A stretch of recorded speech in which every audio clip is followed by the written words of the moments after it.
Good morning guys. നിങ്ങൾ ഈ video കാണുമ്പോഴത്തേക്ക് ചിലപ്പോൾ ഈവനിങ് ഒക്കെ ആയിട്ടുണ്ടാവും. എന്നാലും സാരില്ല, അവിടെ ഇരിക്കട്ടെ. ഞാൻ ചില ദിവസങ്ങളിൽ ഉച്ചക്കേക്കുള്ള ഫുഡ് രാവിലെ തന്നെ ആക്കിയിട്ട് ഫവാസ് ഖാൻ്റെ അടുത്ത് കൊടുത്തത്. പെരുന്നാൾ ഇനി നാട്ടിൽ നിന്ന് വന്നതിന് ശേഷം ഇന്നാണ് ഉച്ചക്കേക്കുള്ള ഫുഡ് ആക്കാനുള്ള മൂഡ് വന്നത്. അതുകൊണ്ട് നമുക്ക് ഇന്ന് സാമ്പാർ പൊടി ഇടാത്ത സാമ്പാർ ആക്കാം. എന്ന് വെച്ചാൽ ഈ സാമ്പാറിനുള്ളതല്ല കേട്ടോ ഈ അരിഞ്ഞിടുന്നത്. ഇത് നമുക്ക് ഉരുളക്കിഴങ്ങും ക്യാരറ്റും വെച്ച് വറവാക്കാനുള്ളത്. അതിന്റെ നടുവിൽ ഫവാസ്ക ചായ വരുന്ന തിരക്കില്ല. രാവിലെ ഇപ്പൊ എന്നെ ചായ കുടിക്കാൻ വിടും. അതുകൊണ്ട് തന്നെ രാവിലെ ഒന്നിക്ക പാല് അല്ല അധികം പാൽ തന്നെ. പക്ഷെ ഇന്നൊരു വെറൈറ്റി ഒമാലുണ്ടാകുമ്പോൾ അധികം ഞാൻ ആക്കി കഴിച്ചിട്ടുണ്ട് സ്മൂത്തി. പക്ഷെ ഇതിന് സ്മൂത്തി എന്ന് വിളിക്കാവോ കാരണം ഞാൻ വിചാരിച്ച ഓട്സ് കിട്ടാത്ത രാത്രി പാലിൽ പുതിർത്തി കഴിക്കാൻ എന്റെ മനസ്സനുവദിക്കുന്നു. അതുകൊണ്ട് രാത്രി ലൂസായിട്ട് ഓട്സ് ആക്കി അതിൽ ചിയാ സീഡ്സ് പുതിർത്തി ഫ്രൂട്ട്സ് മുറിച്ചിട്ട് ഫ്രിഡ്ജിൽ വെച്ച് പിന്നെ രാവിലെ അതിൽ കുറച്ച് ഉറുമാമ്പയം കൂടി. സ്മൂത്തി ഒക്കെ കഴിക്കുന്ന ആൾക്കാർ ബ്രേക്ക്ഫാസ്റ്റിനാണ് കഴിക്കുക. പക്ഷേ ഇതെന്റെ ബ്രേക്ക്ഫാസ്റ്റ് അല്ല കേട്ടോ. അങ്ങനെ തട്ടിക്കൂട്ട് സാമ്പാറിന്റെ പരിപാടികളൊക്കെ തകൃതിയാണ്. ഒരു ഭാഗത്ത് ചോറ് തിളക്കുന്നുണ്ട്, മറുഭാഗത്ത് ഇഡ്ലിക്കുള്ള വെള്ളം. ഇവിടെ വന്നതിന് ശേഷം രണ്ടാളായതുകൊണ്ട് തന്നെ ഇഡ്ലി ബാറ്റർ വാങ്ങി ആക്കാറാണ് പതിവ്. ഇങ്ങനെ എളുപ്പപ്പണി നോക്കുന്ന ദിവസമാണ് കൂടുതലും ഉച്ചക്കുള്ള ഫുഡും കൂടി രാവിലെ തന്നെ ആക്കുന്നത്. തേങ്ങ ചെലവിന്റെ ഒച്ച എടുപ്പം ഫോണും നോക്കിയിരുന്നാള്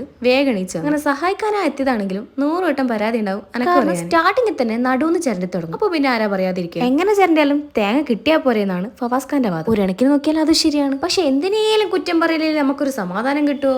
അങ്ങനെ നമ്മളെ ഇഡ്ഡലി റെഡി, ചട്നിയും കൂടെ ഫുഡ് കഴിക്കാം. ഓ ഇല്ലില്ല, ഫവാസ് ഖാക്ക് ഈയിടെയായിട്ട് ചട്നിനോട് വലിയ താല്പര്യമില്ല. അതുകൊണ്ട് നമുക്ക് സാമ്പാറും കൂടി ആയിട്ട് അതുകൊണ്ട് സാമ്പാറിനുള്ളത് പെട്ടെന്ന് അടുപ്പത്താക്കി. നോക്കണ്ടോണ്ണി ഇതിലെല്ലാ കഷ്ണങ്ങളൊന്നും ഇല്ല. ഞാൻ സാമ്പാറിന് പെറുക്കി തിന്നുന്ന കഷ്ണങ്ങൾ മാത്രമേ, കാരണം ബാക്കിയുള്ള കഷ്ണങ്ങളൊന്നും കഴിക്കാൻ ഇപ്പോൾ ഇവിടെ ഉമ്മയില്ലല്ലോ. അങ്ങനെ നമ്മുടെ ചോറും റെഡിയായി. സമയം നോക്കുമ്പോൾ അന്നക്കാൾ സ്പീഡിലാണ്. പിന്നെ എല്ലാം പെട്ടെന്നായിരുന്നു. ഒരു ഭാഗത്ത് വറവ്, മറുഭാഗത്ത് സാമ്പാറിലേക്കുള്ള അരവ്. അപ്പൊക്കെ ഫവാസ്ക്ക് കുളിയൊക്കെ കഴിഞ്ഞ് ഫുഡ് കഴിക്കാൻ എത്തിയിരുന്നു. അങ്ങനെ വെറുതെ നിൽക്കണ്ട ഫോണും കൈ കൊടുത്ത് ബാക്കിയുള്ള പണി. പിന്നെ അടുപ്പത്തും തളിച്ചുകൊണ്ടിരിക്കുന്ന കറി വെച്ചിട്ടാണ് ഫുഡ് കഴിക്കാൻ. എനിക്ക് ആദ്യമൊന്നും ഇഡലിന്റെ കൂടെ സാമ്പാർ അത്ര ഇഷ്ടമുണ്ടായിരുന്നു. പക്ഷെ ഇപ്പൊ ഫവാസ് ഖാന്റെ പരം കൂടി ഇഷ്ടങ്ങളൊക്കെ മാറുന്നുണ്ടോ എന്നൊരു ഡൗട്ട്. എനിക്ക് കിസ് പറയാനൊന്നും സമയമില്ല, പെട്ടെന്ന് പാക്കാക്കി പറഞ്ഞിടട്ടെ. ഉമ്മ എപ്പം പറയും എന്തേലും ഭക്ഷണം എടുക്കും പുറത്ത് വിയാതെ എടുക്കണം.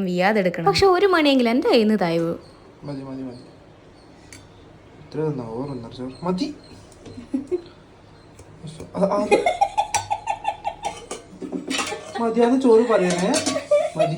ചോറ് വെച്ചത് ഇച്ചിരി കൂടിപ്പോയി. പിന്നെ വെറുതെ വെച്ചിട്ട് ഉച്ചയ്ക്ക് ഞാൻ കഷ്ടപ്പെട്ടെന്നുണ്ടല്ലോ. അപ്പം പിന്നെ ഫവാസ് ഖാൻ്റെ എല്ലാം തട്ടിക്കൊടുക്കുക. അങ്ങനെ ഓരോ സാധനങ്ങൾ ഓരോ ടിപ്പിലേക്ക് ആക്കി മാറ്റി. പണ്ടത്തെ ഒരു നൊസ്റ്റാൾജി ഫീലാണ്. പണ്ട് സ്കൂളിലൊക്കെ പഠിക്കുമ്പോൾ ഉമ്മാനേക്കാൾ കൂടുതൽ വെല്ലുമായിരുന്നു ഫുഡൊക്കെ പാക്കാക്കി ഇതുപോലെ ബേക്കിൽ തന്നെ വരിക. ഉമ്മയാണെങ്കിൽ നേരെ തിരിച്ചാ. അഥവാ ഫുഡ് കഴിക്കാൻ ലേറ്റ് ആയിട്ട് കഴിക്കാണ്ട് പോവോ എടുക്കാൻ മറന്നുവോ ചെയ്ത് പിറ്റേ ദിവസത്തെ ബസ്സിന്റെ ചിന്തിക്കേ വേണ്ട. അതൊക്കെ ഒരു കാലം. അപ്പൊ ഓക്കെ.